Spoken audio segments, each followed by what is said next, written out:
Bonjour mesdames, bonjour mesdemoiselles et bonjour messieurs et bienvenue à votre station radiophonique EBSCJ, votre radio locale. Je me présente, Monsieur Georges Latendresse, votre animateur maison. Nous allons continuer notre rétrospective de l'année 1938, toujours avec la collaboration de notre collaboratrice, Madame Gabrielle Robert. Juillet 1938. Une fillette est blessée à East Broughton. En revenant de la messe de la clôture des 40 heures, un accident est arrivé lorsque le cheval de M. Alidor Jacques partit à l'épouvante et alla frapper l'auto de M. Arthur Ménard qui se trouvait en face de la résidence de son frère M. Charles-Émile Ménard au village de l'Église. Le choc fut très violent. Les fillettes de M. Jacques furent projetées hors de la voiture, mais une seulement fut blessée. On la transporta immédiatement chez le docteur Clich. Heureusement, celui-ci constata que la fillette ne souffrait que de légères contusions.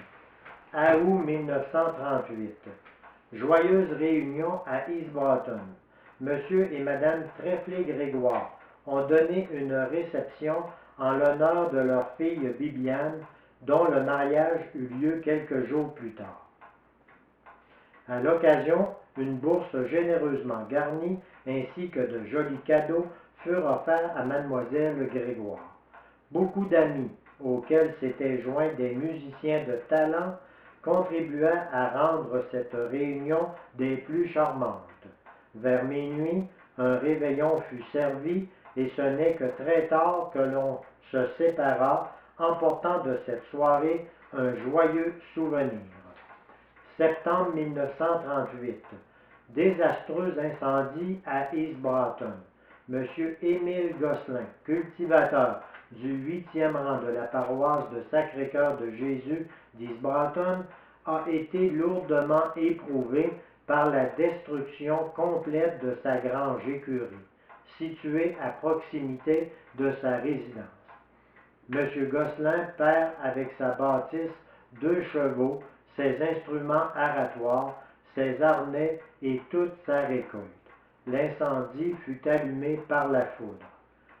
Comme le vent était violent, on a dû travailler ferme pour protéger la résidence ainsi qu'un autre bâtisse situé tout près. Octobre 1938.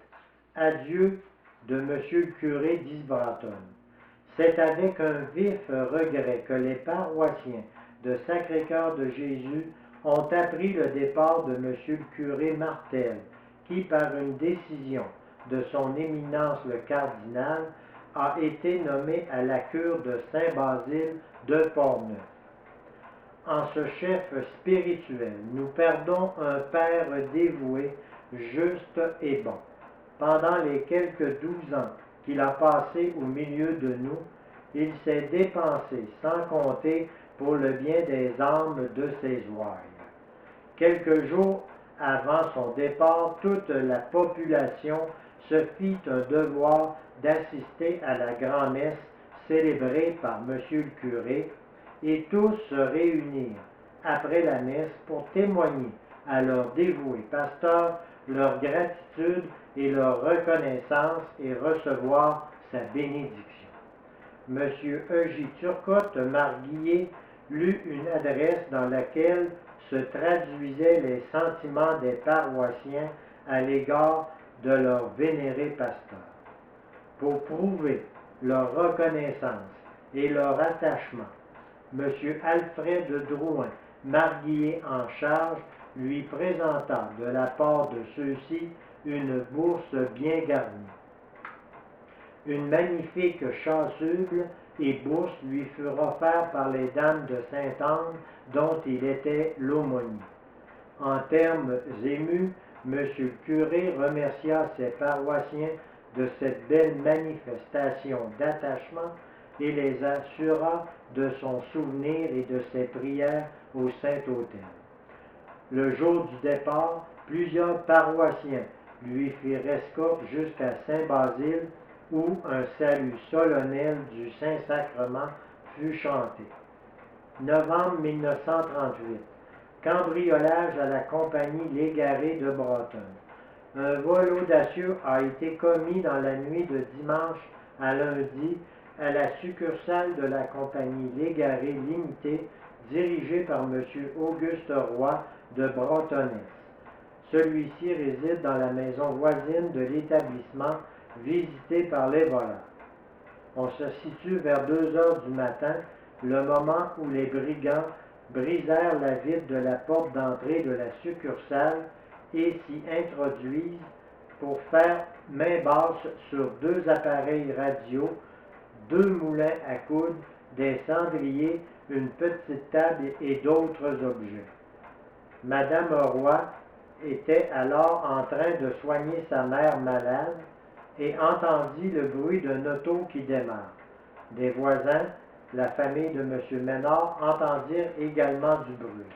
La Sûreté provinciale a fait enquête sur les lieux et déjà 2 arrestations ont été opérées. On s'attend à ce que d'autres personnes soient arrêtées relativement à ce vol. Décembre 1938. Un convoi frappe un camion à Broughton.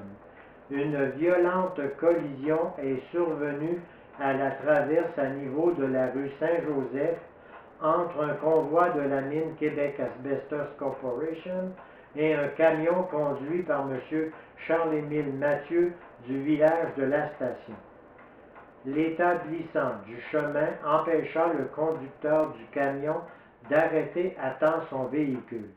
Bien que ce dernier ait été fortement endommagé, M.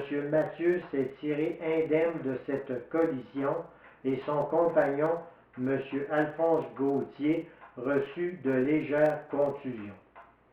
Mariage, samedi le 31 décembre, fut béni à l'église du Sacré-Cœur de Jésus, le mariage de Mademoiselle Cécile Lessard, fille de M. Alire Lessard et de feu Mathilda Gilbert, et de M. Roland Gravel, fils de M. et Mme Thomas Gravel, Marie Gagnon. M. Thomas Gravel était le témoin de son fils et M. Alire Lessard accompagnait sa fille. Mademoiselle Lessard était enfant de Marie et un beau programme de chant fut exécuté par la chorale de la congrégation.